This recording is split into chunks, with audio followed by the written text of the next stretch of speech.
वहीं केंद्रीय गृह मंत्री अमित शाह भोपाल के दौरे पर हैं। राज्य स्तरीय सहकारिता सम्मेलन में उन्होंने शिरकत की। बीजेपी नेताओं के साथ उनकी एक बैठक होने वाली है। किसानों के लिए भी बड़ी घोषणा गृह मंत्री अमित शाह यहां पर करेंगे। तस्वीरें हम आपको उस वक्त की दिखा रहे हैं जब यहां पर गृह मंत्री अमित शाह पहुंचे और मुख्यमंत्री डॉक्टर मोहन यादव ने उनका स्वागत किया।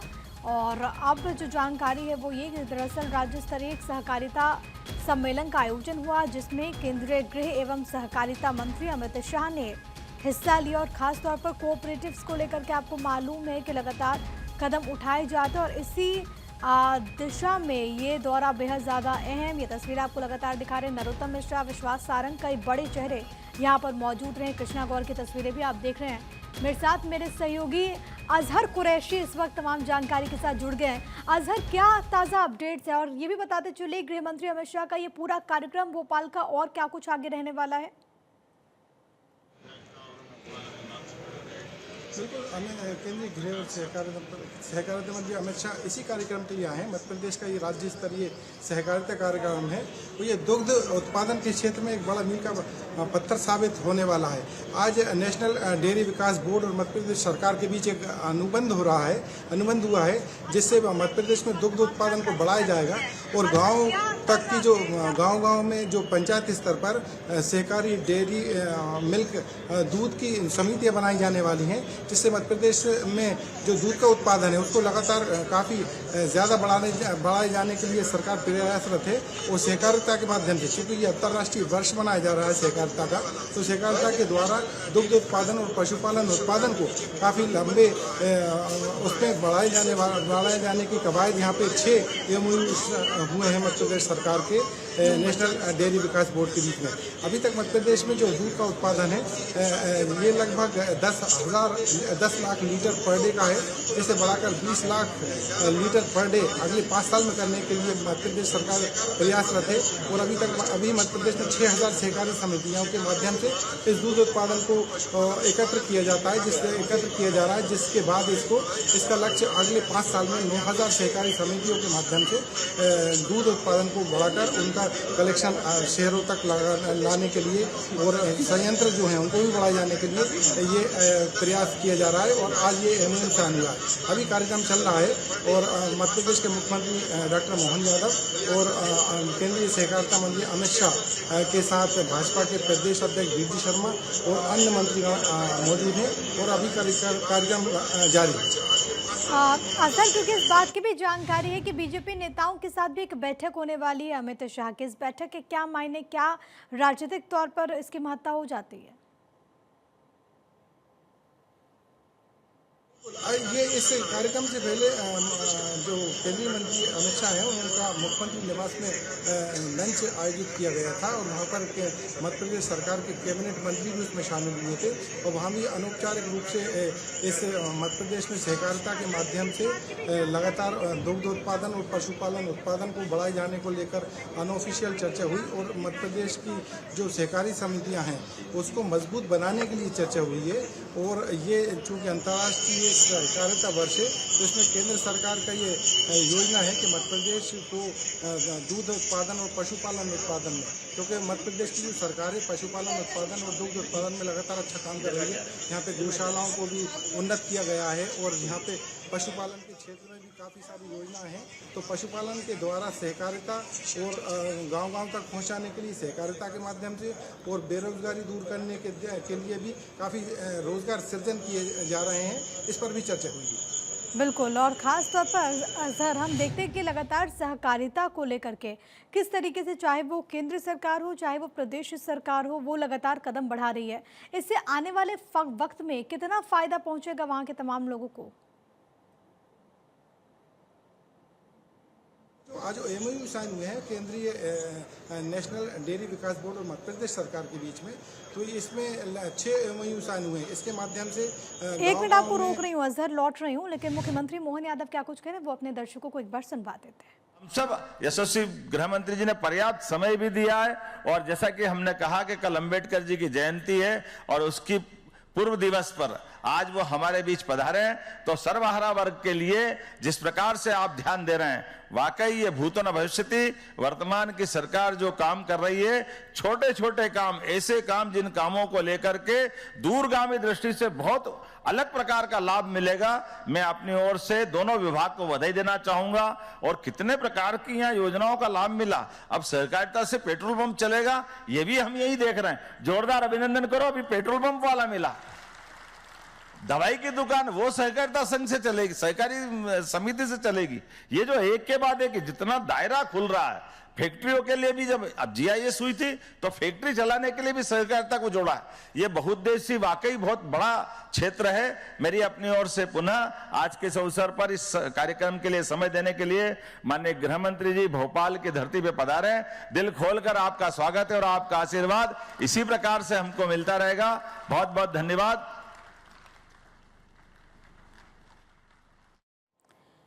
तो मुख्यमंत्री डॉक्टर मोहन यादव को अभी आपने सुना, उस बात का वो जिक्र कर रहे हैं कि किस तरीके से सहकारिता से बदलाव आ रहा है, इस पूरे क्षेत्र का वो जिक्र करते हैं। और वो ये भी कहते हैं कि किस तरीके से लोग इससे बड़ी संख्या से लाभान्वित हो रहे हैं। सहकार से समृद्धि, यही टैगलाइन है इस पूरे कार्यक्रम की। डेयरी किसानों से दूध की खरीदी सुनिश्चित कर उनकी आय में वृद्धि के लिए एक बहुत अहम पहल है, जिसमें खुद देश के सहकारिता मंत्री अमित शाह इस वक्त संलिप्त इसमें शामिल होते हुए आप इन तस्वीरों में देख सकते हैं कि किस तरीके से अमित शाह यहाँ पर मौजूद हैं। आप इन तस्वीरों में डॉक्टर मोहन यादव को भी देखेंगे, वीडी शर्मा भी वहाँ पर मौजूद है, प्रदेश अध्यक्ष। इसके अलावा विश्वास सारंग यहाँ पर मौजूदगी है। कुल मिलाकर के सहकारिता के क्षेत्र की जब बात होती है तो सरकार की तरफ से पूरी कोशिश है कि कैसे इससे जो लोग जुड़े हुए हैं, जो समिति हैं, उनको फ़ायदा पहुँचे। अजहर कुरैशी मेरे साथ, मेरे सहयोगी लगातार मौजूद हैं, हम उनके पास जाएंगे, लेकिन उससे पहले केंद्रीय गृह मंत्री और सहकारिता मंत्री अमित शाह वहाँ पर संबोधित कर रहे हैं, एक बार सुन लेते हैं। आज के इस महत्वपूर्ण कार्यक्रम में मेरे साथ मंच पर उपस्थित मध्य प्रदेश के यशस्वी मुख्यमंत्री डॉक्टर मोहन यादव जी, भारतीय जनता पार्टी के प्रदेश अध्यक्ष और सांसद श्रीमान विष्णुदत्त शर्मा जी, मध्य प्रदेश के सहकारिता मंत्री श्रीमान विश्वास सारंग जी, मध्य प्रदेश के पशुपालन मंत्री भाई लखन पटेल जी, मध्य प्रदेश के मुख्य सचिव श्री अनुराग जैन जी, भारत सरकार के सहकारिता मंत्री सहकारिता सचिव डॉक्टर आशीष कुमार भूतानी जी, और आज मध्य प्रदेश के सहकारिता क्षेत्र से और विशेषकर डेयरी सहकारिता से मध्य प्रदेश भर से आए हुए प्यारे भाइयों और बहनों, आप सभी को मेरा नमस्कार। मित्रों, मध्य प्रदेश के अंदर कृषि, पशुपालन और सहकारिता तीनों क्षेत्र में ढेर सारी संभावनाएं पड़ी हुई, और मैं मानता हूं कि हमने हमारी संभावनाओं का 100% दोहन करने के लिए ढेर सारा काम करने की जरूरत है। और सालों से जो सहकारिता आंदोलन धीरे धीरे धीरे धीरे मृतप्राय होता जा रहा था, पूरे देश के सहकारिता आंदोलन को एट अ ग्लांस देखे तो बहुत अनइवन हो गया था। कुछ राज्यों में सहकारिता आंदोलन गति पकड़ चुका, आगे बढ़ चुका, ग्रामीण विकास और आर्थिक विकास के सभी पैमानों में वो योगदान करता था। कुछ जगह इसका सरकारीकरण हुआ, कुछ जगह स्थगितता आई गई और कुछ जगह संपूर्ण विनाश हो गया। तो अनेक अलग अलग स्तर पर देश भर का सहकारी आंदोलन बटा हुआ था, और उसका मूल कारण था कि समय के साथ सहकारी कानूनों में जो बदलाव होना चाहिए वो कानूनों में बदलाव नहीं हुए थे। हमारे संविधान में मल्टी स्टेट कोऑपरेटिव छोड़कर सारा कोऑपरेटिव ये राज्यों का विषय है। इसलिए देश भर में जिस तेजी से परिस्थितियां बदली, वो बदलती हुई परिस्थिति के अनुकूल कानून बनाने के इनिशिएटिव नहीं लिए गए। और इसका मूल कारण था कि राष्ट्रीय स्तर पर समग्रता की दृष्टि से हर राज्य की भौगोलिक परिस्थिति, बारिश की परिस्थिति, ग्रामीण विकास और कृषि विकास के आयाम, पशुपालन के आयाम, इस सबको एक पेज रखकर केंद्रीय स्तर पर कोई विचार नहीं हुआ। और विचार होता भी कैसे? क्योंकि केंद्रीय स्तर पर कोई सहकारिता मंत्रालय ही नहीं था। आजादी के 75 साल बाद देश के नेता और प्रधानमंत्री नरेंद्र मोदी जी ने सहकारिता मंत्रालय की स्थापना की। और मेरा सौभाग्य है कि मुझे पहला सहकारिता मंत्री बना दिया।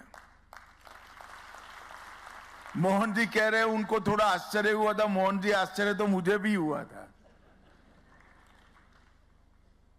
मगर मित्रों, ये 3.5 साल के समय के अंदर मोदी जी ने स्वयं बहुत बारीकी से देखकर सहकारिता आंदोलन में बहुत बड़ा बदलाव लाने का काम किया। संविधान के अंदर जो हमारी मर्यादाएं थी वो आज भी है। आज भी सहकारिता राज्य का विषय है। भारत सरकार सहकारिता के कोई क्षेत्र में कानूनी बदलाव नहीं कर सकती है। तो पैक्स को पुनर्जीवित करना, डेयरी क्षेत्र का बढ़ावा करना, उत्पादन के क्षेत्र में सहकारिता को ले जाना, urban cooperative bank, district cooperative bank और ग्रामीण बैंकों के सुचारू व्यवस्थापन करना, ये सारा काम कैसे हो सकता है? सहकारिता मंत्रालय ने सबसे पहला काम किया, प्राइमरी सोसाइटी, जो प्राइमरी एग्रीकल्चर सोसाइटी के नाम से जानी जाती है, इसके लिए एक मॉडल बायलॉज बनाए और मॉडल बायलॉज को सभी राज्य सरकारों को भेजा।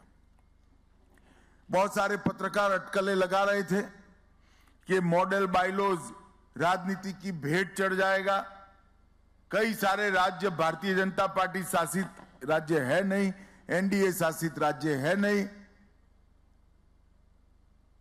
तो एनडीए की सरकार ने भेजा हुआ मॉडल बायलॉज वो क्यों स्वीकार करेंगे भला? मगर मैं हर्ष के साथ कहना चाहता हूं, आज संपूर्ण भारत ने मॉडल बायलॉज को एडॉप्ट कर लिया। जब आपकी नीयत ठीक हो, परिश्रम करने की वृत्ति हो, तो नतीजे भी ठीक ही आते हैं। और मैं इस मंच पर से देश भर की हर राज्य सरकार का बहुत बहुत धन्यवाद करना चाहता हूं कि आपने मॉडल बायलॉज स्वीकार कर देश के सहकारिता क्षेत्र में नई जान डालने का काम किया है। क्योंकि प्राइमरी सोसाइटियां, चाहे प्राइमरी मछुआरा सोसाइटी हो, चाहे प्राइमरी डेयरी हो, चाहे पैक्स हो, वो जब तक मजबूत नहीं होती है, उसके ऊपर 3 स्तरीय सहकारी खाका मजबूत हो ही नहीं सकता। और पैक्स जो एक समय केवल और केवल शॉर्ट टर्म एग्रीकल्चर फाइनेंस का काम करते थे, जिसमें करीब करीब आधे % का उनको मुनाफा होता था, उसकी जगह पैक्स आज 20 से ज्यादा काम करते हैं और 20 से ज्यादा कामों में आज पैक्स इन्वॉल्व हो गए। इसके माध्यम से पैक्स की इनकम बढ़ेगी। आज ही हमने एक पैक्स को मोदी जी की जो सस्ती दवाइयां हैं वो दुकान का लाइसेंस दिया।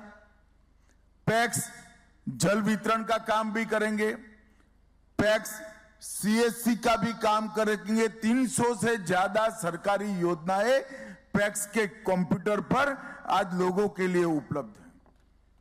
आपको रेलवे की टिकट करानी है तो कहीं और जाने की जरूरत नहीं, कोई एजेंट की भी जरूरत नहीं है, पैक्स आपको रेलवे का टिकट निकाल कर दे देगा। इलेक्ट्रिसिटी का बिल भरने के लिए, पानी का बिल भरने के लिए, जन्म और मृत्यु का दाखला लेने के लिए, 7 बार 8 का दस्तावेज लेने के लिए, किसी के लिए गांव के बाहर जाने की जरूरत नहीं, वो पैक्स से मिल जाता है। और ढेर सारे पैक्सों ने इससे इनकम जनरेट की। पैक्स अब फर्टिलाइजर का डीलर भी बनेगा, पैक्स पेट्रोल पंप भी चलाएगा, पैक्स गैस का वितरण भी करेगा, पैक्स हर घर नल का जो योजना है इसका व्यवस्थापन भी करेगा। कई सारे काम पैक्स के साथ जोड़ने का काम किया। और पैक्स डेयरी और मछुआरा समिति तीनों को एक कर एमपैक्स बनाने का काम ये नए बाइलॉज ने किया। और देश भर के जितने भी पैक्स बने थे वो सबका केंद्र सरकार ने 2500 करोड़ के खर्चे से 100% कंप्यूटराइजेशन करने का काम किया। और मैं मध्य प्रदेश सरकार को बधाई देना चाहता हूं कि पैक्स के कंप्यूटराइजेशन में पूरे भारत में पहला नंबर अपनी मध्य प्रदेश सरकार का है। और पूरा कंप्यूटराइजेशन होकर डिस्ट्रिक्ट कोऑपरेटिव बैंक के साथ जुड़ा हुआ, नाबार्ड स्टेट कोऑपरेटिव बैंक के साथ जुड़ा हुआ, नाबार्ड के साथ भी हुआ और ऑनलाइन ऑडिट कर सके ऐसी व्यवस्था उत्पन्न हो गई, जिसके कारण पारदर्शिता आई। और ये सारे पैक्स जो कंप्यूटराइज हुए वो सारे भारत की 13 भाषाओं में किसान की भाषा में काम कर रहे हैं। किसान को बैंक अकाउंट देना है, मध्य प्रदेश है तो हिंदी में दिखाई पड़ेगा, गुजरात है तो गुजराती में, बंगाल है तो बंगाली में, तमिलनाडु है तो तमिल में दिखाई पड़ेगा। इस प्रकार का एक सुंदर सॉफ्टवेयर बनाकर भारत सरकार ने पैक्स के अंदर प्रस्तापित करने का काम किया। 3 नई राष्ट्रीय कक्षा की सहकारी समितियां बनाई, किसानों की उत्पाद को विश्व के बाजार में बेचने के लिए एक्सपोर्ट कोऑपरेटिव बनाया, ऑर्गेनिक प्रोडक्ट वाले किसान को जिसने अपना एक खेत को ऑर्गेनिक कर लिया है उसको ज्यादा रेट मिले, इसलिए राष्ट्रीय स्तर पर ऑर्गेनिक कोऑपरेटिव बनाया।